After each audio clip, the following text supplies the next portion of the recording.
Hello friends, welcome to my channel. कैसे हैं आप सब लोग? आई होप आप सब लोग बहुत अच्छे होंगे और अपनी लाइफ में अच्छा कर रहे होंगे।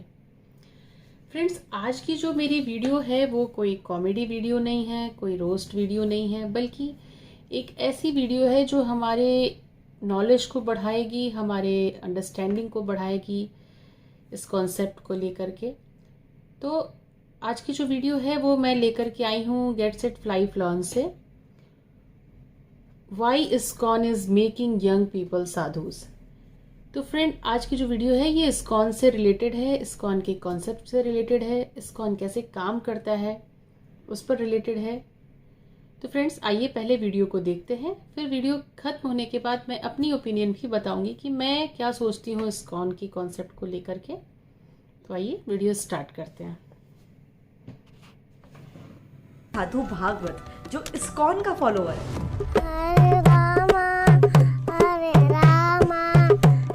ये है 7 साल की रशियन भक्त क्रिस्टीना, जिसे गीता के सभी श्लोकास मुंह जुबानी याद है। ओम भूर्भुवः स्वः।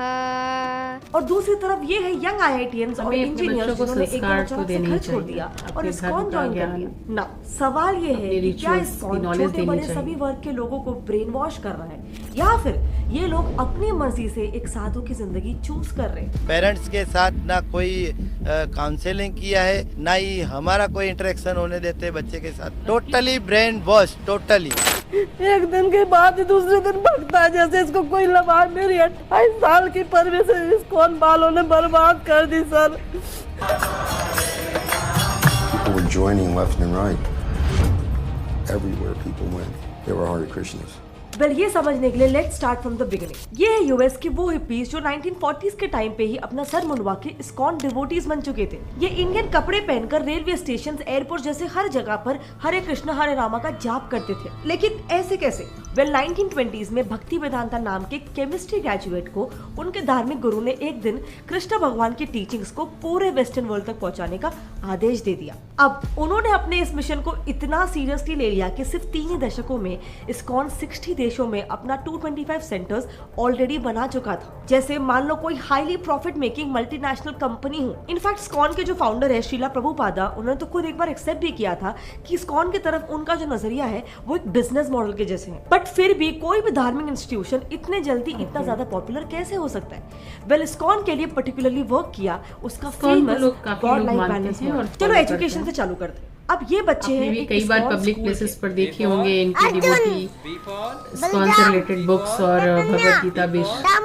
इस्कॉन स्कूल की स्पेशलिटी रही है कि उनका करिकुलम ही ऐसा होता है जिसमें हिंदू रिलीजन को मॉडर्न एजुकेशन के साथ ब्लेंड करके सिखाया जाता है, और इसीलिए सभी पेरेंट्स अपने बच्चों को एकदम बेफिक्र होकर इन स्कूल्स में एडमिट कर देते हैं। लेकिन अगर किसी को एक कंप्लीट इस्कॉन स्कूल में नहीं पढ़ना है, तो कुछ इस्कॉन स्कूल्स आईसीएसई, सीबीएसई वगैरह जो बोर्ड्स होते हैं उनके साथ भी एफिलिएटेड होते हैं, एंड इन स्कूल में मोस्टली किसी एक स्पेसिफिक लेक्चर में ही रिलीजियस टीचिंग्स दी जाती है। पर मान लो आपके बच्चे के स्कूल का इस्कॉन से कोई दूर दूर तक वास्ता ही नहीं, तो पेरेंट्स अपने बच्चों को संडे स्कूल्स और ऑनलाइन प्रोग्राम्स के थ्रू भी इस्कॉन लर्निंग दिला सकते हैं। Now moving on to residence. So ISKCON में रहने के 2 तरीके। सबसे पहला है ब्रह्मचार्य, यानी कि सेलिबेसी एक्सेप्ट करने वाले लोग जो मंदिर में ही रहते हैं, और इसीलिए वो अपना हेड शेव करने से लेकर सैफरन कपड़े पहनना तक सब कुछ सारे रूल्स को फॉलो करते हैं। इनके अलावा दूसरा ग्रुप होता है इस्कॉन की कॉलोनी। बेसिकली ये सभी इस्कॉन के फॉलोअर्स की रेसिडेंशियल सोसाइटी होती है जहाँ पर डिवोटीज को शादी करने का भी फ्रीडम होता है। इसके भी अलावा इस्कॉन एक नॉन रेसिडेंसी प्रोग्राम भी कंडक्ट करता है, जिसमें हम जैसे नॉन डिवोटीज भी सुबह 4 से 8 बजे तक कृष्णा कॉन्शियसनेस को फॉलो करके अपने नॉर्मल शेड्यूल में भी लौट सकते हैं। यानी कि इनके जो लेक्चर्स वगैरह होंगे, जो भी टीचिंग्स होगी, वो 4 बजे से 8 बजे तक होगी, और उसके बाद अगर आप एक वर्किंग प्रोफेशनल हो या फिर मैं मान लो आप कॉलेज में पढ़ाई कर रहे हो, आप जो भी कर रहे हो, आप 8 बजे के बाद अपनी ड्यूटी नॉर्मली कंटिन्यू कर सकते हो। सो बेसिकली इस्कॉन का ये गॉड लाइफ बैलेंस, अब इसका ये जो नाम है ये हमने ही इसे दिया है, बट इस मॉडल के थ्रू लोग अपने रेगुलर लाइफ को चेंज किए बिना भी स्पिरिचुअलिटी से जुड़ सकते हैं। एंड इसीलिए एक बहुत इंपॉर्टेंट रीजन है कि इस्कॉन का तरीका ऑफ कृष्णा कॉन्शियसनेस इतना जल्दी पॉपुलर है। इस डिवोटी ब्लॉगर को ही देख लो, ये भी बड़ी आसानी से अपने नॉर्मल लाइफ में कृष्णा कॉन्शियसनेस को इंक्लूड कर पा रही है। एंड इन सब के अलावा इस्कॉन शायद पहला ऐसा रिलीजियस इंस्टीट्यूशन होगा जो बिल्कुल एक ऑर्गेनाइजेशन के तरह एम्प्लॉयमेंट भी जनरेट कर रहा है, एंड जहाँ पर मार्केट स्टैंडर्ड के हिसाब से डिवोटी एम्प्लॉइज को सैलरी तक दी जाती है। So long story short, ISKCON एक ऐसा रिलीजियस सेटअप देता है जो सभी डिवोटीज के लिए काफी ज्यादा फ्लेक्सिबल है। अब reason number 2 for ISKCON popularity is interaction.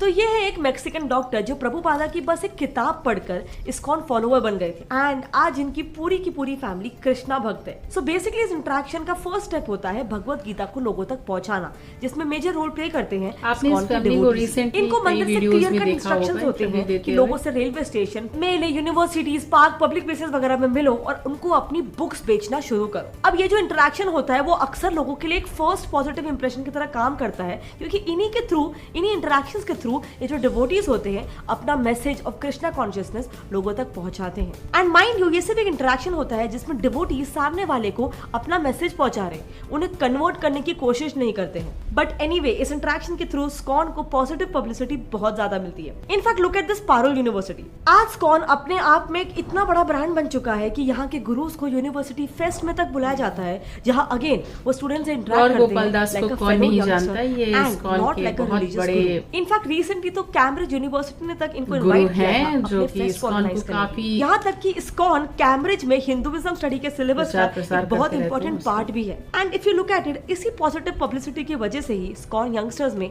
अपनी पकड़ बनाए रख पाया है। अब बारी आती है आखिरी लेकिन सबसे ज्यादा रिलेटेबल रीजन की, which is ISKCON's convenient method of worship.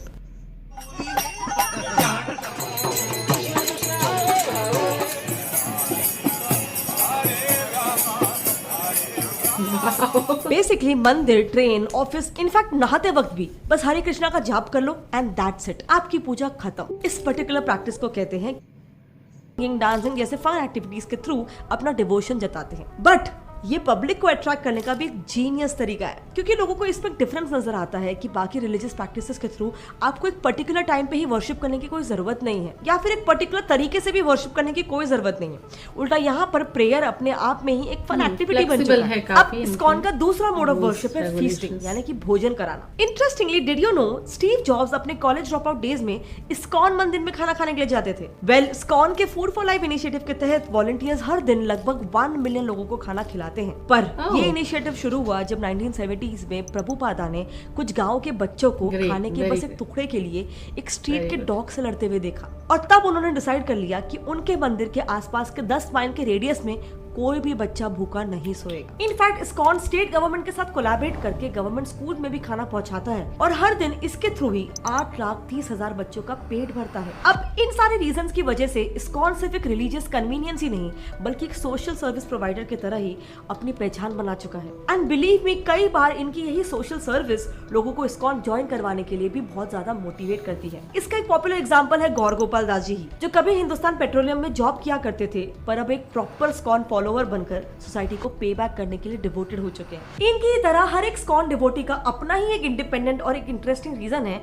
साधु बन जाने का। मीट अमोघ लीला प्रभु। इन्होंने 12th क्लास में एक दिन अचानक बस भगवान ढूंढने के लिए अपना घर छोड़ दिया और इस्कॉन ज्वाइन कर लिया। काफी लोग सुनते हैं, फॉलो करते हैं। इन्होंने वापस अपनी पुरानी जिंदगी में लौटने का फैसला किया। फिर उन्होंने बीटेक किया और उसके बाद वो नौकरी करने के लिए यूएस चले गए। बट वहाँ की फ्लैशी और क्लासी जिंदगी में उनको मजा नहीं आ रहा था, तो वो फिर से यूएस में ही इस्कॉन की खोज में लग गए। एंड देन ही रियलाइज्ड कि इस्कॉन में उनको अपने मटेरियल लाइफ और स्पिरिचुअल लाइफ का करेक्ट बैलेंस मिल रहा है, जो वो हमेशा से ढूंढ रहे थे। बस फिर उन्होंने एक बार फिर से सब कुछ छोड़कर इस्कॉन को इस बार के लिए परमानेंटली ज्वाइन कर लिया। सो देखो, माय पॉइंट इज, जब एक इंसान को पैसा, बंगला, गाड़ी, फैमिली सब कुछ मिल जाता है, तो एक लेवल के बाद उनमें डेवलप होने लग जाती है खुद को समझने की इच्छा, यानी कि हम क्या है, हम क्यों है, हमारा अंतिम मकसद क्या है, ये सारे सवालों के जवाब ढूंढने की इच्छा। एंड मेजॉरिटी लोग इसी का जवाब ढूंढने के लिए अपने रिलीजन की तरफ मुड़ जाते हैं। एंड इसी पर कई लोगों का ये भी मानना है कि उन्हें कौन से इन सारे सवालों का जवाब अच्छे से मिला है। मतलब जरा इन्हें सुनो, ये है चैतन्य प्रभु, जो क्रिश्चियनिटी से डायरेक्टली इस्कॉन फॉलोवर बन चुके हैं। Coming from a Christian background,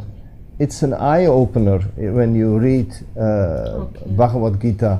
उनका मानना ये है कि उनको उनके सारे सवालों का जवाब इस्कॉन से मिला है। अब मैं यहाँ पे बिल्कुल भी ये नहीं कह रही कि कोई रिलीजन में इन सारे सवालों का जवाब भगवद गीता पढ़ रहे हैं, बाहर के लोग मैटर ऑफ पर्सनल ओपिनियन। अगर आपको एक धर्म में अपने सवाल का जवाब मिल रहा है तो आप मे भी उससे ज्यादा कनेक्ट कर पाओगे। बट ये एक बहुत बड़ा रीजन है कि कई सारे लोग इस्कॉन की तरफ ड्रॉ हो रहे हैं, क्योंकि चैतन्य प्रभु की तरह ही ज्यादातर फॉलोअर्स इस्कॉन को अपने नॉर्मल और स्पिरिचुअल लाइफ का एक कनेक्टिंग ब्रिज की तरह देखते हैं। बट चलो नाउ लेट्स सी कि इस्कॉन के अंदर ऐसा क्या हो रहा है जो लोग उसकी तरफ इतना ज्यादा अट्रैक्ट हो रहे हैं।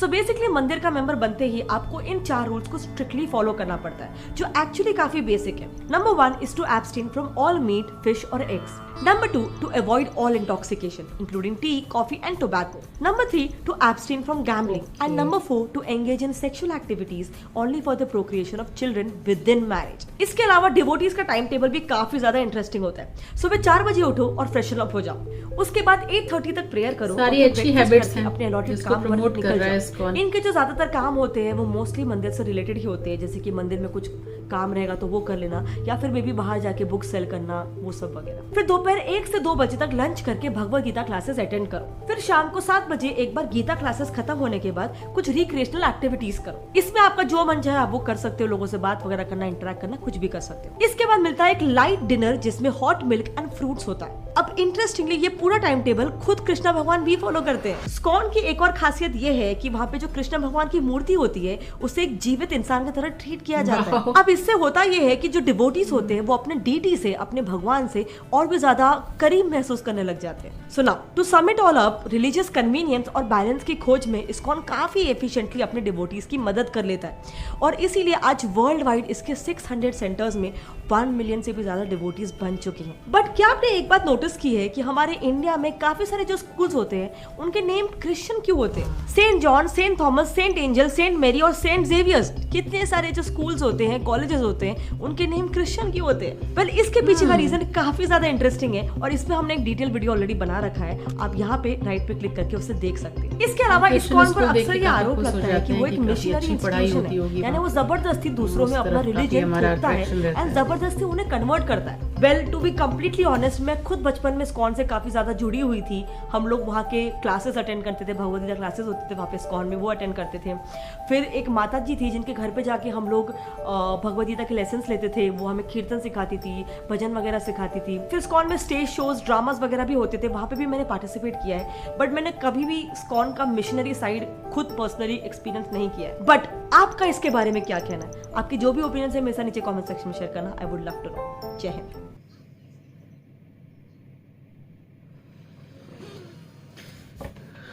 तो फ्रेंड्स, आपने इस वीडियो को देखा, काफ़ी एजुकेशनल वीडियो था, काफ़ी नॉलेज वाला वीडियो था। एक पर्टिकुलर टॉपिक इस्कॉन से रिलेटेड था कि इस्कॉन कैसे काम करता है।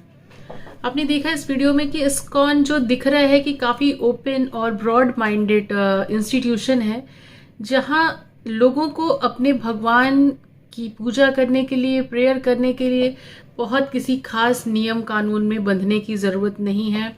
बिना किसी आडंबर के, बिना किसी दिखावे के, वो साधारण तरीके से अपने जीवन की दिनचर्या में ईश्वर की आराधना कर सकते हैं, उनका नाम जप सकते हैं। ईश्वर को याद करना, उनके नाम को जपना ही अपने आप में उनकी पूजा है। उसके लिए उन्हें किसी भी तरीके की अजीब अजीब सी चीज़ें नहीं करने की ज़रूरत है। और रही बात मेरी ओपिनियन की, तो मुझे भी यही लगता है कि इस्कॉन आज की जनरेशन से कनेक्ट कर पाता है, क्योंकि इस्कॉन एक ऐसा धार्मिक इंस्टीट्यूशन है जो कि बहुत ही ज़्यादा रूढ़िवादी नहीं है, पुराने नियम कानून को फॉलो नहीं करता या लोगों पर थोपता नहीं है। लोग अपनी भावना को किस तरीके से अपने भगवान को पूजना चाहते हैं, उनका नाम जप के पूजना चाहते हैं या उन्हें अगरबत्ती दिखा के पूजना चाहते हैं या भजन करके पूजना चाहते हैं, ये उनकी अपनी चॉइस है कि भगवान को वो अपने जीवन में किस तरीके से शामिल करते हैं, कैसे उनकी भक्ति करते हैं। ये पॉइंट बहुत ही अच्छा है। और मुझे जो इस्कॉन का सबसे अच्छा पॉइंट लगता है वो ये है कि इस्कॉन ईश्वर की भक्ति को मानवता से जोड़ता है। आप मानवता के लिए कुछ कर रहे हैं, लोगों की सेवा कर रहे हैं, असहाय लोगों के लिए कुछ कर रहे हैं, उनकी सहायता कर रहे हैं, लोगों को भोजन करा रहे हैं, तो इस्कॉन इसे भी ईश्वर की भक्ति से जोड़ता है। इस्कॉन का ये मानना है कि आप मानवता की सेवा कर रहे हैं, लोगों की सेवा कर रहे हैं, तो आप अपने आप भगवान से कनेक्ट होते हैं और भगवान आपसे कनेक्ट होता है, आप एक दूसरे से कनेक्ट होते हैं, आपकी भक्ति बढ़ती है। और हाँ, धार्मिक आस्था से हमारे अंदर एक इनर पावर जनरेट होती है, जो कि हमें अपनी लाइफ को अच्छे से चलाने के लिए, सुगमता से चलाने के लिए काफ़ी एनर्जी देती है। तो फ्रेंड्स, ये थी मेरी ओपिनियन। आप क्या सोचते हैं इस्कॉन को लेकर के? प्लीज़ हमें अपने कमेंट करके बताएं। और वीडियो कैसी लगी वो भी बताएं। और प्लीज़ वीडियो पसंद आई है तो उसे लाइक करें और चैनल को सब्सक्राइब करें ऐसी अच्छी वीडियोस देखने के लिए। वीडियो को पूरा देखने के लिए thank you so much. Bye bye.